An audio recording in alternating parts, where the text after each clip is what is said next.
गलती से भी इस विसल में फूंक मत मारना, और अगर मारी तो आपके कुछ सोचने से पहले मौत आप तक पहुंच जाएगी। Hello YouTube family, welcome to ultimate movie explainer. आज हम देखेंगे कुछ ऐसे टीनेजर्स को जिन्हें मिलता है एक एशियंट आर्टिफैक्ट, लेकिन इस आर्टिफैक्ट से उनके साथ क्या क्या चीजें होती है, चलिए देखते हैं। मूवी की शुरुआत एक हाई स्कूल बास्केटबॉल गेम से होती है, जहाँ स्टार प्लेयर मेसन और उसका बेस्ट फ्रेंड डीन अपनी जी जान लगाकर गेम को जीतने में लगे थे कि तभी मेसन को गेम के दौरान एक अजीब सी परछाई दिखाई देती है, लेकिन वो उस चीज को नजरअंदाज करके गेम पर फोकस करता है। मेसन के टीम को जीतने के लिए बस एक बास्केट करना था और मेसन बड़ी आसानी से बास्केट कर भी देता है कि तभी उसके सामने एक जला हुआ आदमी आ जाता है। पूरी टीम खुश थी, लेकिन डरा हुआ मेसन कोर्ट से सीधे अपने चेंजिंग रूम आता है और अपने लॉकर से एक एशियंट आर्टिफैक्ट निकालता है, और ऐसा लग रहा था मानो जो कुछ मेसन के साथ हो रहा है वो सब इस आर्टिफैक्ट की वजह से ही हो रहा है। मेसन फौरन उस आर्टिफैक्ट को तोड़ देता है। कुछ देर बाद उसकी टीम वहां आकर उसे काफी शाबाशी देती है। इसके बाद जब मेसन शॉवर से बाहर आता है तो अचानक वो जला हुआ आदमी उसके सामने आकर बड़ी बेरहमी से मेसन को जला देता है। जब उसका बेस्ट फ्रेंड डीन उसे जलता हुआ देखता है तो एकदम से सुन पड़ जाता है। अब सीन शिफ्ट होता है 6 महीने बाद, जहाँ हम क्रिस नामक एक लड़की को देखते हैं जो पहले शिकागो में रहती थी, लेकिन उसके पिता के देहांत के बाद वो अपने अंकल और चचेरे भाई रैल्फ के साथ रहने आई। दूसरी तरफ हम रैल्फ और क्रिस को अपने हाई स्कूल आता देखते हैं, जहाँ हम जान पाते हैं कि क्रिस को मेसन का लॉकर दिया गया है। तभी वह मेसन का दोस्त डीन आता है, क्योंकि वो नहीं चाहता था कि मेसन का लॉकर कोई और इस्तेमाल करे। तभी डीन की गर्लफ्रेंड ग्रेस और उसकी दोस्त सैली वहाँ आकर डीन को रोकती है, लेकिन डीन नहीं रुकता, जिसका उसे खामियाजा भी भुगतना पड़ता है। क्रिस उसे अच्छे से सबक सिखाती है, बात लिमिट से बाहर जाती इससे पहले उनके क्लास टीचर केविन वहाँ आकर उन्हें क्लास में भेज देते हैं। वही जब क्रिस मेसन के लॉकर से सारा सामान निकालती है तभी उसे अंदर वही एशियंट आर्टिफैक्ट दिखता है जो मेसन ने मरने से पहले तोड़ दिया था, लेकिन ये अब भी वैसे का वैसा है। आखिर कैसे,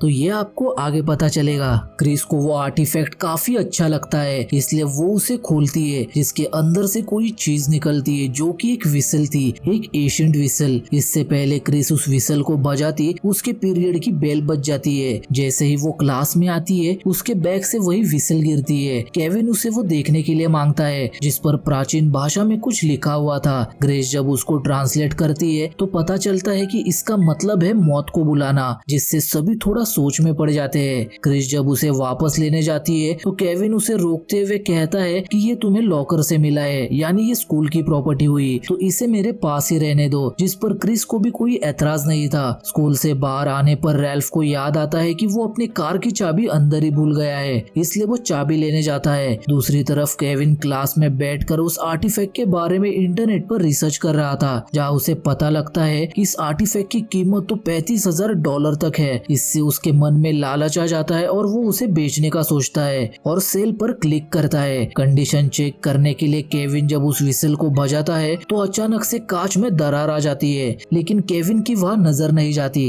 केविन गुड कंडीशन पर क्लिक करके उस विसल को सेल कर देता है। केविन जैसे ही क्लास से बाहर आता है, क्लास के अंदर कार की चाबी लेने रैल्फ आ जाता है, जहाँ वो भी उस विसल की कीमत देख दंग था। दूसरी तरफ बाहर क्रिस के पास नोवा नाम का एक लड़का आता है और उसे मीठी मीठी बातें करके ड्रग्स देने की कोशिश करता है, लेकिन तभी रैल्फ वहाँ आकर नोवा को रोकने की कोशिश करता है, जिसके बदले उसे थोड़ी सी मार भी खानी पड़ती है। रैल्फ क्रिस को बताता है कि नोवा काफी बुरा लड़का है, पास ही के चर्च में वो रहता है और लोगों को नशे की लत लगाता है। उधर केविन जब उस आर्टिफैक्ट को ओपन करता है तो उसे पता चलता है कि अंदर वो विसल है ही नहीं, क्योंकि रैल्फ ने उसे पहले ही चुरा लिया था। वो उसे लेकर अपने दोस्तों के पास आता है, जहाँ ग्रेस को भी वो चीज काफी पसंद आती है। दूसरी तरफ केविन जब उस विसल के बारे में सोच ही रहा था तभी उसे बाहर से किसी की आवाज आती है। देखने जाने पर वहाँ केविन को एक आदमी दिखाई देता है जो काफी अजीब बर्ताव कर रहा था कि तभी पीछे से क्लीनर आता है, जिससे केविन डर जाता है। वापस पीछे मुड़ने पर केविन को वहाँ कोई भी नहीं दिखता, वहाँ से वो आदमी गायब हो चुका था। इस बात को इग्नोर करके केविन जैसे ही फिर से ऑफिस में आता है वो वहाँ उसी बूढ़े आदमी को देखता है जिसे उसने लॉबी में देखा था। वो बूढ़ा आदमी बड़ी बेरहमी से केविन को मार देता है, जिसके साथ केविन की बॉडी भी उसी बूढ़े आदमी की तरह हो जाती है।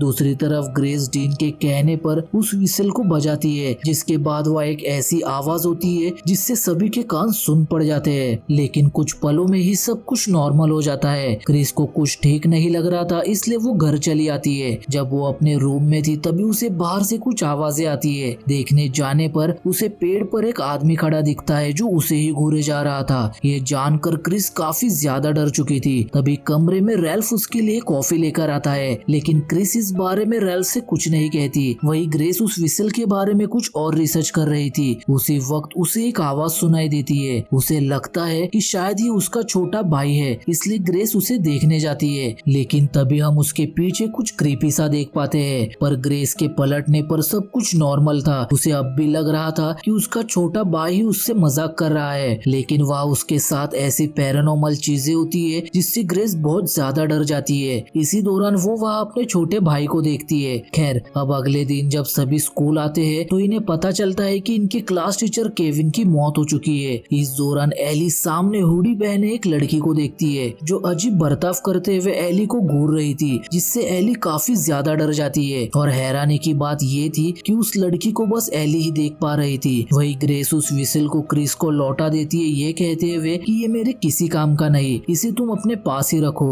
लेकिन क्रिस का मानना था कि उन्हें ये विसल मेसन के परिवार को वापस लौटानी चाहिए, जिस पर एली हामी भरती है और दोनों मेसन के घर आते हैं। और यहाँ उनकी मुलाकात होती है मेसन की दादी एवा से। वो उन्हें अपना प्राचीन चीजों का कलेक्शन दिखा ही रही थी कि क्रिस एवा को वो विसल देते हुए कहती है कि ये हमें मेसन के लॉकर से मिला था, जिस पर एवा उनका ये वहम दूर करते हुए बताती है कि ये तुम्हें मिला नहीं है बल्कि इसने तुम्हें ढूंढा है, बिल्कुल वैसे जैसे उसने मेरे पोते और पोती को ढूंढा था। ये जो चीज है ये ओल्मिक डेथ विसल है, ये आत्मा चुराने के लिए लोगों की तलाश करती है। एवा उन्हें बताती है कि एक ना एक दिन सबको मरना ही है, लेकिन जो कोई इस विसल को बजाएगा उसकी मौत उसी वक्त होगी। हालांकि क्रिस और एली के लिए ये बात यकीन करने जैसी बिल्कुल नहीं थी। फिर भी क्रिस एवा से पूछती है कि मौत आखिर दिखती कैसे है। एवा बताती है कि वो बिल्कुल तुम्हारी तरह दिखती है। जिस उम्र में तुम्हारी मौत होने वाली है उसी उम्र में मौत उसका रूप लेकर तुम्हारे सामने आती है। आखिर में एवा उस विसल को क्रिस को लौटाते हुए कहती है कि मुझे इसका कोई काम नहीं, इसे तुम अपने पास ही रखो। अब ये लोग जब वहाँ से बाहर आते हैं तो एली क्रिस को बताती है कि शायद एवा कहानी बना रही थी, क्योंकि मेरे हिसाब से वो बीमार है। मैंने उसके टेबल पर ढेर सारी दवाइयाँ देखी थी। पर क्रिस को लग रहा था कि शायद एवा सही है, तो हमें एक बार चलकर मेसन का रिपोर्ट जरूर देखना चाहिए। एली कहती है कि उसका रिपोर्ट वही मिलेगा जहाँ मैं काम करती हूँ। और यहाँ से वो लोग आते हैं पैलिंगटन हॉस्पिटल। रिकॉर्ड रूम आकर जब वो मेसन की फाइल देखते हैं तो उन्हें पता चलता है कि मेसन की मौत जलने से हुई थी। लेकिन मेसन 22 साल का लड़का होने के बावजूद उसके दांत 40 साल वाले आदमी जैसे लग रहे थे। यानी जो कुछ एवा ने कहा था वो सब सच था। क्रिस कहती है कि हमें जल्दी से हमारे दोस्तों को जाकर सावधान करना होगा। दूसरी तरफ हार्वेस्ट फेस्टिवल के चलते टाउन में एक काफी बड़ा मेला लगा था। वही ग्रेस और डीन भी मौजूद थे जो भूल भुलैया जाने का प्लान करते हैं। क्रिस लगातार अपने दोस्तों को कॉल कर रही थी, लेकिन कोई भी कॉल रिसीव नहीं कर रहा था कि तभी वह नोवा आकर क्रिस को नशा करने के लिए कहता है, जिस पर एली को गुस्सा आता है और वो नोवा के अखरोड़ी फोड़ देती है। उधर ग्रेस जैसे ही भूल भुलैया के अंदर आती है उसके सामने एक बूढ़ी औरत आती है। ग्रेस को लगता है कि शायद कोई कॉस्ट्यूम पहने उसे डराने की कोशिश कर रहा है, लेकिन जैसे ही वो औरत उसके सामने आती है ग्रेस डर के मारे वहाँ से भागने लगती है। वो फौरन डीन को कॉल करके सब कुछ बता देती है, लेकिन डीन को भी लग रहा था कि उसे कोई डरा रहा है। उसे ये सब बातें बकवास लग रही थी। कॉल कट होते ही वो औरत फिर से ग्रेस के सामने आ जाती है, लेकिन इस बार ग्रेस भागने की बजाय उसका मुकाबला करती है। वो एक फावड़े से उस औरत पर जैसे ही हमला करती है उसके साथ ग्रेस को भी चोट लगती है, जिससे हमें ये तो समझ आता है कि ये जो औरत है वो ग्रेस का ही बूढ़ा रूप है। इधर जैसे ही वो औरत फिर से उठ खड़ी होती है ग्रेस डर के मारे फिर से भागने लगती है और भागते हुए भूल भुलैया के सेंटर में आती है जहाँ एक घंटा था। वो सोचती है कि वो घंटा बजाकर अपने दोस्तों को यहाँ बुला लेगी, लेकिन इससे पहले वो ऐसा करती वहाँ उसका वो बूढ़ा रूप आकर उसकी सारी जवानी खींचकर उसे वही मार देता है। लेकिन मरने से पहले ग्रेस उस घंटे को बजा देती है, जिससे उसके दोस्तों को पता चल जाता है कि ग्रेस कहाँ है। डीन जब वहाँ आता है तो वो ग्रेस को पहचाने नहीं पाता कि ये ग्रेस है। उसे ग्रेस की चिंता होने लगी थी। उधर डीन के सारे दोस्त उसे लेकर स्कूल के बास्केटबॉल कोर्ट में आते हैं। ग्रेस डीन को समझाती है कि भूल भुलैया में जो थी वो ग्रेस ही थी, लेकिन डीन इस बात को एक्सेप्ट करने के लिए तैयार ही नहीं था कि ग्रेस अब नहीं रही। ग्रेस उसे बताती है कि उस विसल की वजह से ही हम भी श्रापित हो गए हैं, हमारा भी जल्दी नंबर आएगा। डीन जब वहाँ से निकल निकलकर अपने घर आता है तो उसे अपने रूम में खून से सना हुआ एक आदमी दिखाई देता है। उस अनजान शख्स को देख डीन काफी डर जाता है, लेकिन जैसे ही वो लाइट्स ऑन करता है तो कमरे में कोई भी नहीं था। दूसरी ओर क्रिस एली को अपने घर ले आती है क्योंकि वो दोनों भी डरी हुई थी और उन्हें ये भी नहीं पता था कि ना जाने कब उनकी बारी आ जाए। क्रिस कहती है कि अगर हमें ये सब रोकना है तो एक बार फिर से हमें एवा के घर जाना होगा,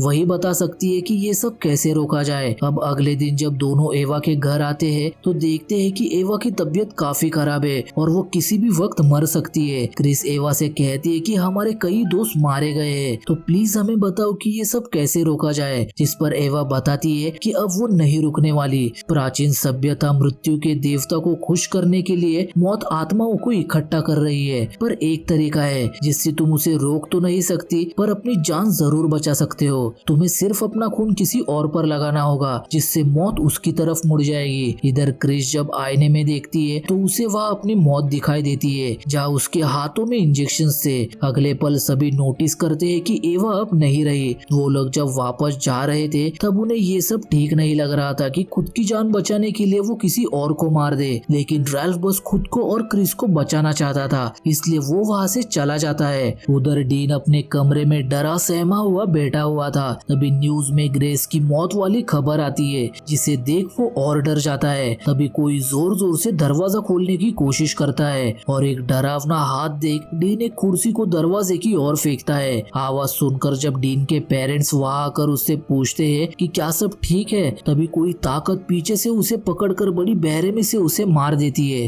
अपने बेटे को इतनी बुरी तरह मरा हुआ देख डीन के पेरेंट्स पूरी तरह हिल जाते हैं। मीनवाइल हम रैल्फ को देखते हैं जो गन लेकर चर्च आता है नोवा को मारने, लेकिन उसी वक्त चर्च की बेल बजने से रैल्फ का ध्यान भटक जाता है और नोवा उस पर हमला कर देता है। लेकिन जैसे तैसे रैल्फ नोवा पर हमला करके उसे बंदी बना लेता है और उसे लेकर एक फैक्ट्री आता है। वो जैसे ही अपना हाथ काट कर नोवा पर अपना खून लगाने जा रहा था, उसी वक्त वहाँ क्रिस और एली आकर उसे ऐसा करने से मना करते हैं। लेकिन रैल्फ का कहना था कि ये लोगों को नशे की लत लगवाता है तो इसे मारना कोई बुरी बात नहीं है, पर क्रिस के बार बार समझाने पर रैल्फ मान जाता है। वो पीछे मुड़कर मुंह ही मुंह में बड़बड़ाने लगता है कि किसी को तो एक बार मरना ही होगा। ये सुन के क्रिस को एक आइडिया आता है। तभी कोई अनजान ताकत रैल्फ पर भी हमला करके बहुत बुरी तरह उसे मार देती है। अपने भाई को गंवाने से क्रिस पूरी तरह टूट चुकी थी, लेकिन ये वक्त इमोशनल होने का नहीं था, वरना उनकी भी हालत रैल्फ जैसे ही होने वाली थी। उधर नोवा भी इतना भयानक मंजर देख वही बेहोश हो गया था। अब एली और क्रिस सारे सिरिंज वगैरह लेकर एक अबेंडेंड फैक्ट्री आते हैं, पर अंदर एक बार फिर से क्रिस सामने अपनी मौत को देखती है, लेकिन उसे नजरअंदाज करके वो दोनों अपने काम पर लग जाते हैं। असल में वो एक ड्रग की मदद से खुद की धड़कन रोककर फिर से जिंदा होने वाले थे ताकि मौत को टाल सके। वो जल्दी से एक ड्रम में पानी और बर्फ भर देते हैं। फिर एली क्रिस को एक इंजेक्शन लगाकर उसे बर्फ वाले पानी में डुबो देती है और देखते ही देखते क्रिस की धड़कन पूरी तरह रुक जाती है। अब ये प्रोसेस 1 मिनट के लिए करना था, इसलिए एली 1 मिनट बाद क्रिस को बाहर निकालती है, लेकिन इसके बावजूद भी क्रिस होश में नहीं आती।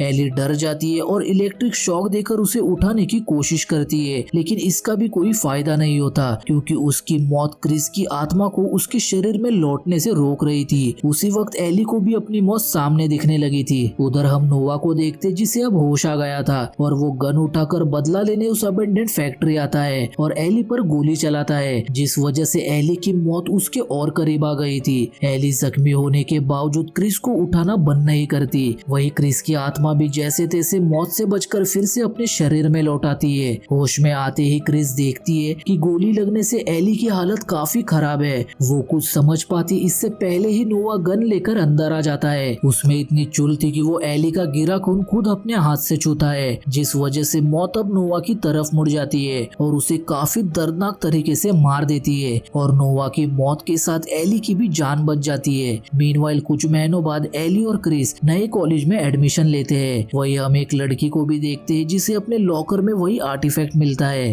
फिर वही लड़की ऑडिटोरियम आकर उस विसल को निकालकर सबके सामने बजाती है, यानी अब सबकी शामत आने वाली थी। और इसी के साथ ये फिल्म यहीं पर एंड हो जाती है। Thanks for watching, bye.